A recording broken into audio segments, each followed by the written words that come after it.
Hey everybody, welcome to Ticket Stubs and Popcorn. I'm Frank. And I'm Peter. And this time we're going to talk about Margot Robbie. All right. She is much beloved. But before we do, I got a question for you. I thought we were going to go to the like and subscribe, No, and we're you gonna pulled like a and question subscribe. The on thing me, will be and, right there. and it threw me off because I was going to try to beat you to the question. Well, I'm Go like ahead. a ninja. Yes. So, You're right given there. this age of COVID in which we currently find ourselves, movie theaters are open, but I'm not going into a movie theater. What would get you back into a movie theater? What franchise, what movie, something coming up, or even just a franchise, something. What would get you, what would make you go, you know what? I will wrap myself in plastic. I will mask up, and I will go to a movie theater. Okay. I love going to the movies. Before COVID, I was in a movie theater like 3 times a week, sometimes 4 times a week. And you were probably only arrested every third time. Yeah, so it wasn't bad. Yeah. So it was. It's huge that I don't get to go to a movie now. It's a big. It's a huge loss for me. So we got to watch things at home, and that's a drag. So, but what would get you back into a movie theater? So that's something that you're going to think about. On that. But first, you're going to tell me about Margot Robbie. Okay. Margot Robbie. You know that this is another interesting thing. I did thought of this when we talked about Toni Collette at an earlier show. We did. We did. Kate Blanchett. We did. This is another Australian actor. Yeah, that just kind of happens. Yeah. This show was brought to you, by the way, by the Australian Film and Tourism. So, not really. I'm not even sure that's a thing. Yeah, who knows? So it's just an interesting thing to point out, though. It's kind of funny. Yeah. It is. So I just felt like I needed to say that. I don't know why. Which is crazy because Meryl Streep could do all the Australian accents. All the accents, she could just do exactly. So, all right. So, Margot Robbie, talk to me about your 3 favorite roles of hers. I want to say you can't help, or I can't help but think of probably the big one, because kind of gets on our radar screen, and that would be Wolf of Wall Street. Okay. And that's one where, I mean, she's an attractive woman, and so but that's like and she's cast obviously for that reason, because she's got some acting chops. No, yes, but I meant in this character she's a model, you know what I mean? Yeah. So that's more of a specific reason. So no, of course she can act. But I was just meaning that, that's the character in this movie. So, she's a model, and she's the reason why the Leonardo DiCaprio character will leave his wife, and then they move it, so he moves in with her, or vice versa. But that one there, she's just this... she's just a vixen in this one. You know what I mean? Like everything revolves around like the whole sex life, it seems like, when she's in the picture. So there's this, this enthusiasm of her, and she's, she's using her wiles on him. Quite so. Yeah. And of course that movie, which is another fairly long Martin Scorsese film. Yeah. And once again, it moves at a clip that you don't really pay attention to. It's pretty good. How long the movie is. And it's got is a lot of more recent Martin Scorsese movies, has a lot of big names in there. Some of the roles might be smaller, but there's a lot going on, a lot of different characters in there. And but you never forget her. It's not like, you go, oh yeah, she's in the movie, but I always think of whatever, Matthew McConaughey. It's like, no, you always remember Margot Robbie in the movie. It's not like she's a forgettable one. Right. So that one is not just a good performance. It like really kind of that's a good springboard for her, and that goes for her career. So that one always sticks in my mind. So I like that performance of hers. And then say a second one for me, I would say I, Tonya would be another one, which is a little, once again, I think we've had this discussion. Is it more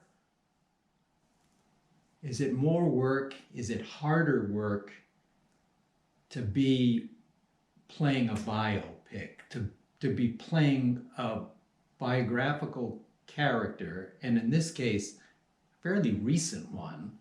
I'm talking in general history. Right. So a lot of people will still remember, as they went to go see the movie, you still remember Tonya Harding, the figure skater,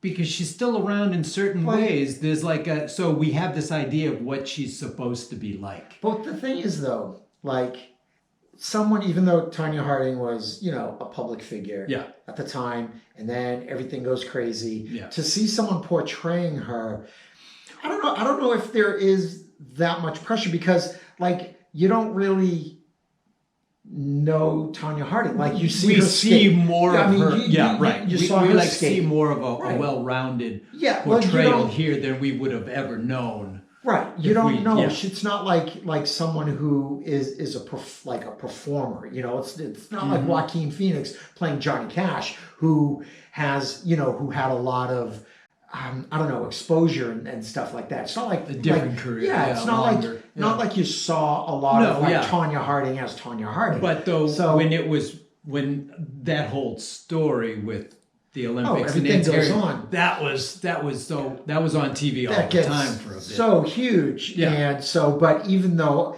now she's once the news breaks and she's on the news every single day, and you get to see her. It's not you're seeing like we're seeing the whole backstory. You're seeing this person in the news. You're seeing her under a microscope and all that. So for Margot Robbie to play that, is she even really playing the real Tonya Harding? Because that's not even, it's not really like Tonya Harding being Tonya Harding. It's Tonya Harding being, holy crap, I'm under the spotlight and I'm accused of this thing, and I did this thing. And so I think that there's less pressure, maybe a little less in this specific case. So, but she's still playing somebody who everybody remembers. Yeah.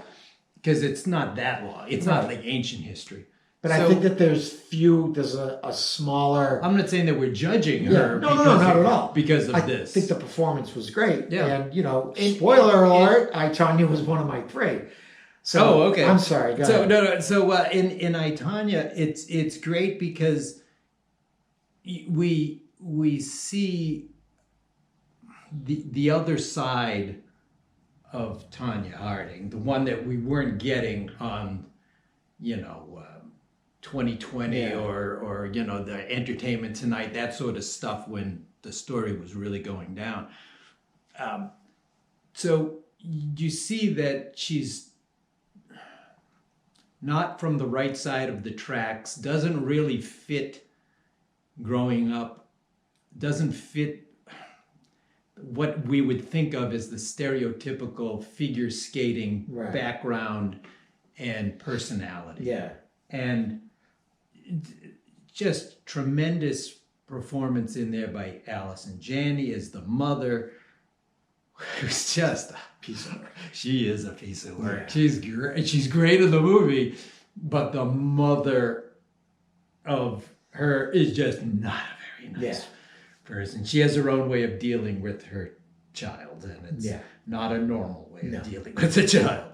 And so you see that, and you see her, you see Tonya kind of butting heads with the system and maybe other figure skaters and their approach, and then of course dealing with the mother. her family life is not a good one growing up. And then it just kind of like, she kind of exchanges one problem, her mother, for the boyfriend who's going to become the husband, the Jeff Gillooly one, which is Sebastian Stan. Yeah. Who's actually, he's very good in that one too. And then then comes in the other guy, the Sean Eckhart character, the Paul Walter Hauser guy, who's very good in that movie. I really like that performance. It's just a wonderful Margot Robbie performance, because she's got it's a physically demanding and an emotionally demanding role. Yeah. And she just does so well with it. Yeah. It's not a forgettable thing. Let's put it that. Even I would say that there may be an opportunity to forget about Tonya Harding sooner than you'll forget about I, Tonya, the movie. You know what I mean? Yeah. It might not sound very fair or very nice, but I could see that happening. Right. People kind of like just losing track of the real Tonya Harding as opposed to this movie performance, which will stick with you. So that's another one of mine. And the third performance is a fairly recent one, I guess, although this past year has been strange. Yeah. Is Once Upon a Time in Hollywood, where she plays a real person. Yeah. She plays Sharon Tate, the actress. And the interesting thing about this movie, which is another just phenomenal movie, it's a Quentin Tarantino movie, it's a great thing. A lot of good little parts in there too. Yeah. Some more significant than others. But the interesting thing about the Sharon Tate role is that she's an aspiring actress, has a few roles, and then in real life she gets murdered by the Manson family. In the movie, it's like a slightly alternate universe, so she doesn't get murdered. But she's still the neighbor of the Leonardo DiCaprio character. And so we see a little bit more of her that way. But the thing that I really enjoy is that it seems like if she's an up-and-coming actress, you see how just excited she is about this possible newfound fame. Like, she goes to watch her own movie by herself. She's excited because her husband, who's Roman Polanski, is often away, and in this case, he's in Europe doing a movie or something. And so he's not even home. Her movie comes out. It's not a big role, and it wasn't in real life either. The Wrecking Crew, it's like a Dean Martin movie. I think they used the actual... And they actually used the clip, clip from the movie that she's watching. I thought that was well done. Yeah. I thought that was nice. Yeah, and so you see how excited she is. She's just sitting in the theater. You could, and she's going over the line, and she's just like really excited. And she sold it so well, is you could just imagine maybe somebody with now, a movie role and, a speaking part and, screen time, and she's sitting in the theater and you see her excitement about the performance. And I just like that. That's a great touch. And, she's just excited about it. And I love that. And then there's the other thing too, is as she is a neighbor of the Leonardo DiCaprio character, she hears that, oh, he's living next door. Oh, and she would still like, because she's still new in the business, the Sharon Tate character is still new in the business, she would like to meet him. But then you also hear from the other side, the Leonardo DiCaprio character is thinking like, wow, I'm just like one pool away from being in a Roman Polanski movie. Exactly. And so it's kind of funny how each one is like viewing, the other one. And so I love that performance. So those would be my three, Those are your three. Margot Robbie performances. Yeah. All right, so before I go into mine, let's like and subscribe. And, Please do. So yeah, given that her body of work is a little bit smaller than some others. Yeah, it's still early. Some other folks that we've talked about, there are definitely going to be overlaps in our choices. I can see that because Right. Yeah. So I'm going to jump on to what you were saying about Once Upon a Time in Hollywood. Mm-hmm. Great movie. Yeah. Her performance, I completely agree with you, and this is one of the things that made me enjoy this movie so much is that there are, one could argue exactly what you were saying, parallels between Margot Robbie's experiences now and Sharon Tate's at the time. Yeah. Where, they've made a couple movies, they're doing pretty well, and how I think it's great that she went to the movie alone. Exactly. And it was just that's the thing I like the best too. It was the most kind of adorable, genuine thing. too. Yeah, genuine. What I mean? And you like to think that, she went and she's just like, hey, I did this thing and this me and I'm up there, and it's just the pure joy. There's like the pure exuberance, right? Yeah, that she's like, it could only really I'm work doing by this. yourself in a way, sitting watching. What's great about that is that it totally, knowing what happens to Sharon Tate historically, all right, it makes that scene all the more sad.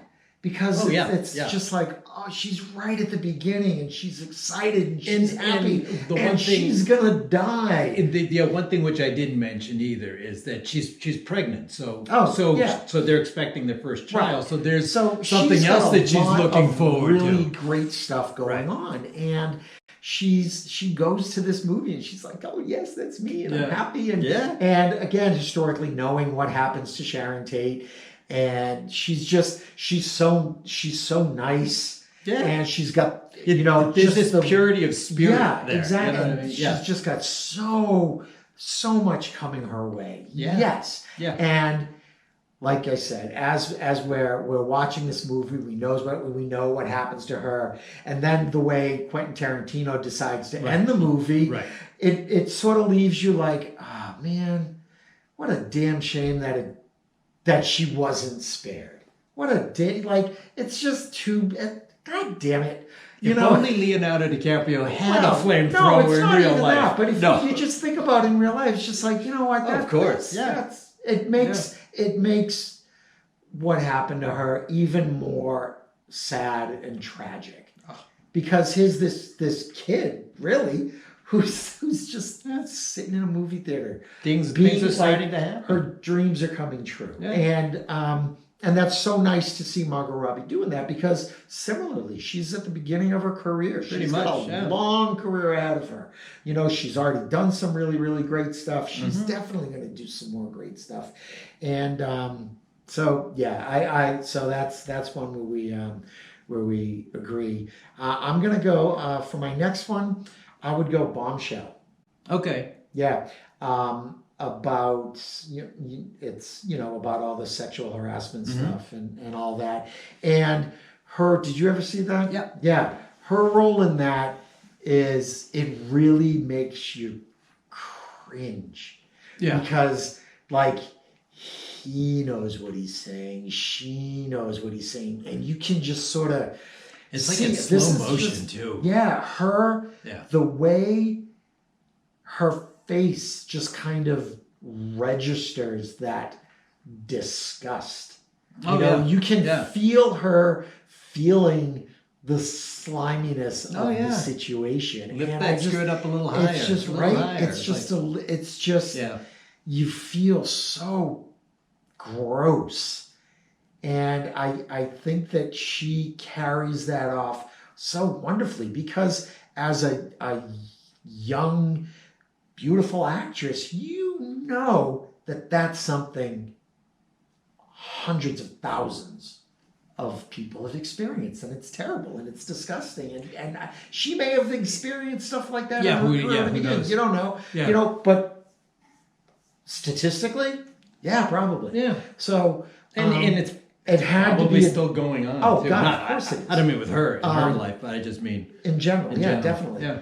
But I just think that her being able to channel that, what may, like, you gotta wonder. It has to come from somewhere. Where does that come from? Yeah, exactly. And it has to be kind of difficult to do. So I give her a lot of credit for that. Scene on the couch is just, it's just. And like, if it's difficult for us to watch it, it's gotta be. Yeah, and I'm sure that other your women watching it is just like, mother, And it does add, and it doesn't. It's bad no matter what, but it doesn't. Wherever you're at in your life, like we each have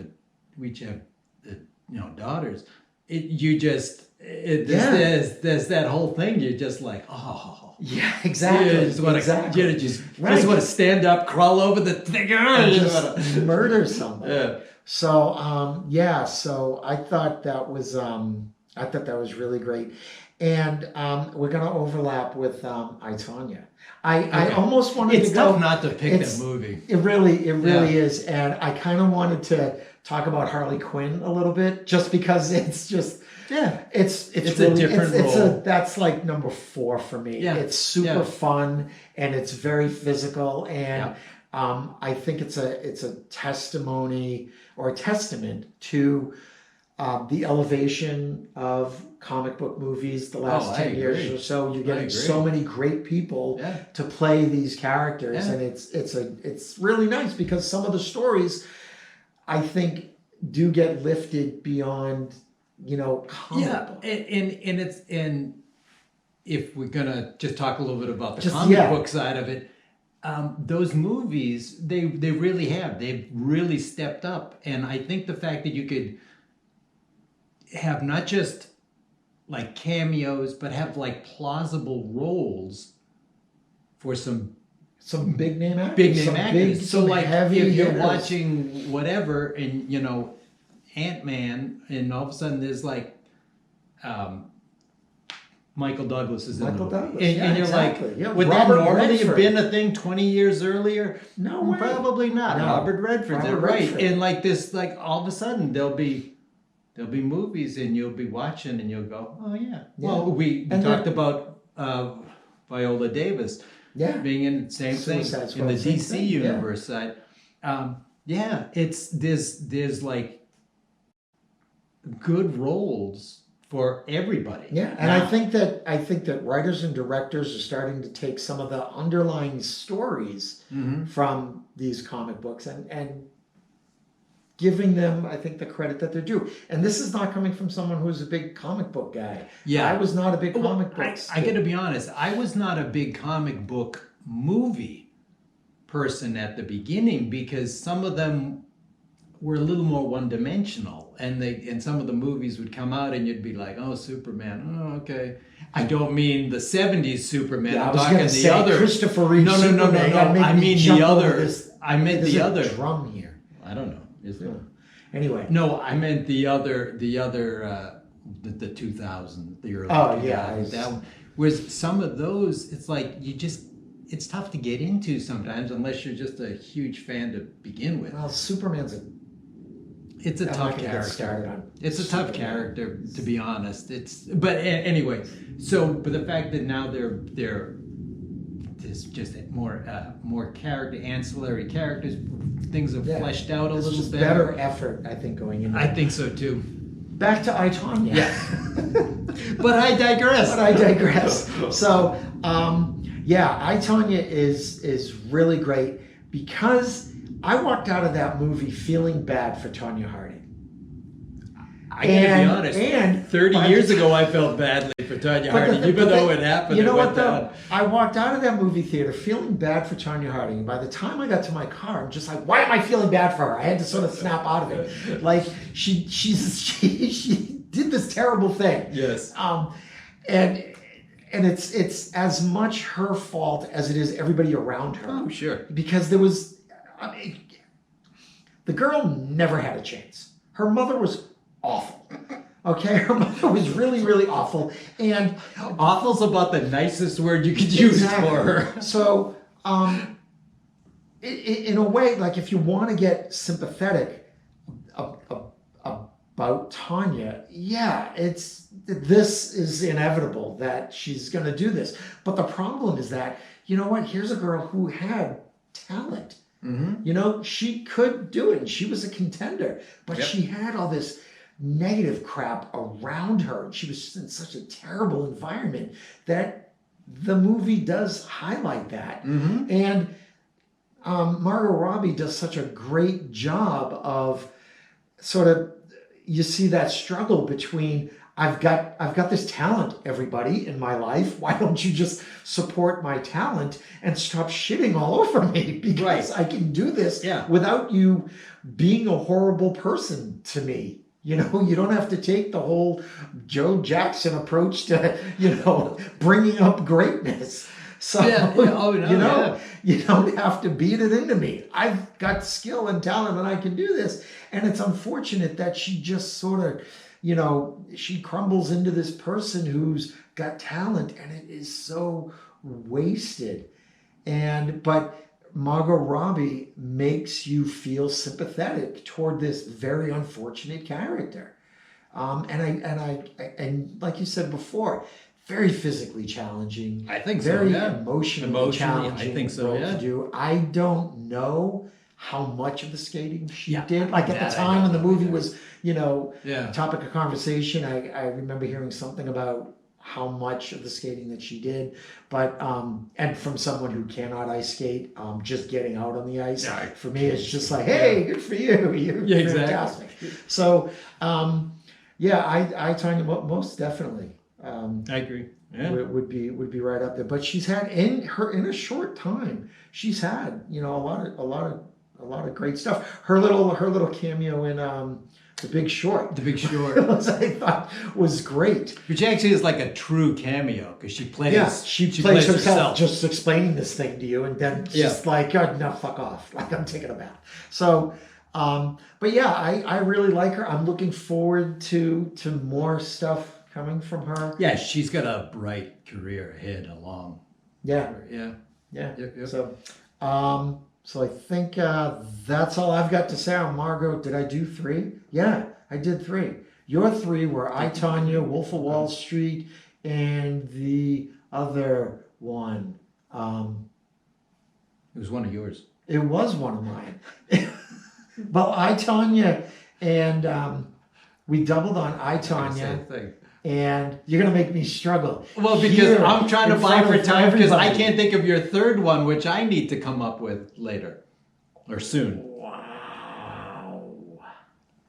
I said Bombshell, I, Tonya, and oh my God, I might just cut this entire part out completely. I'm just going to let you hang there. Once Upon a Time in Hollywood. Once Upon a Time in Hollywood. All right, so to recap. You had Once Upon a Time in Hollywood, I, Tonya, and Wolf of Wall Street.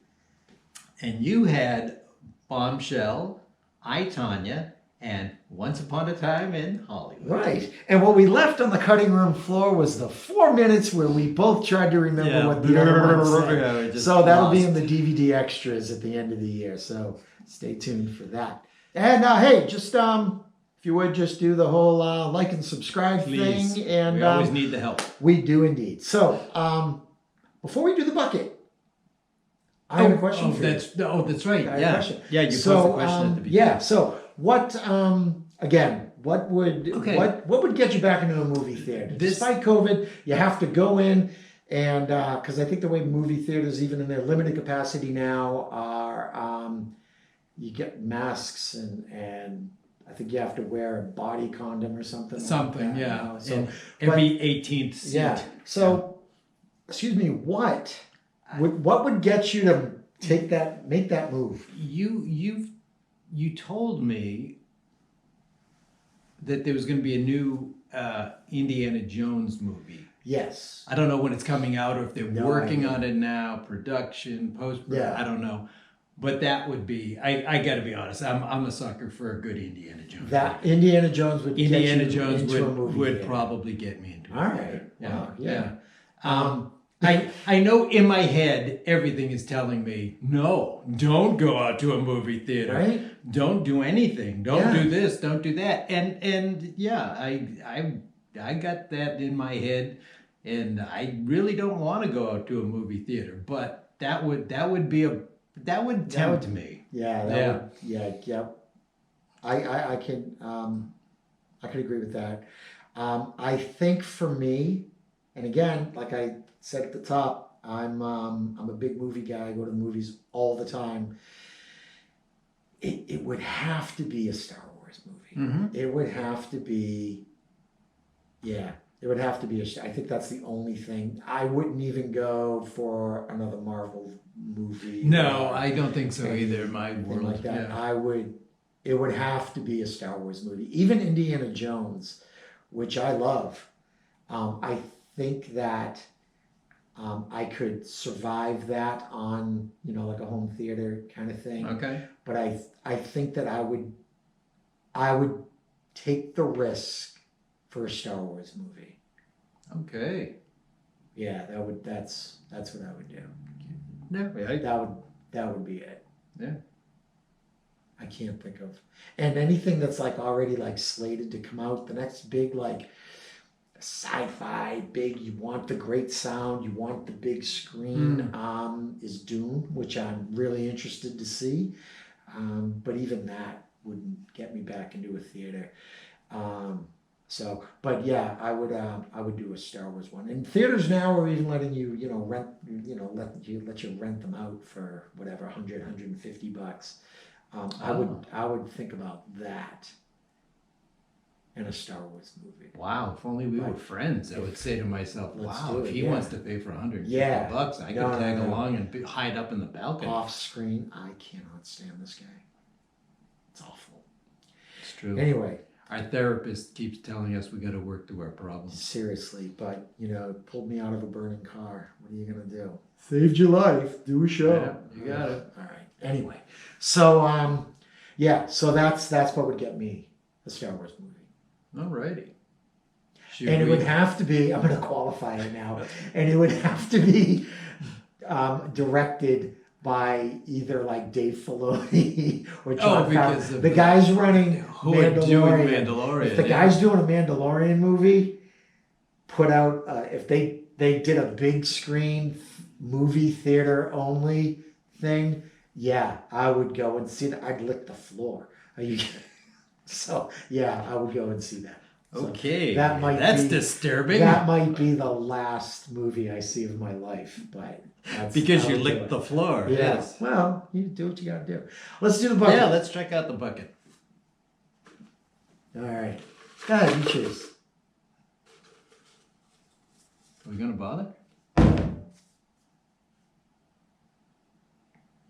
Yeah. What? Let me see. I am happy. All right. Oh, good. That'll be fun to do like homework for. That'll be good. Yeah. So, I don't know why I'm handing it back to you. Yeah, I know. Why do I get it? So anyway, all right, folks. This has been another episode of Ticket Stubs and Popcorn. Thanks for watching. All the watching that you do. Like and subscribe. Please and do. We'll see you next time. Take care. Bye-bye.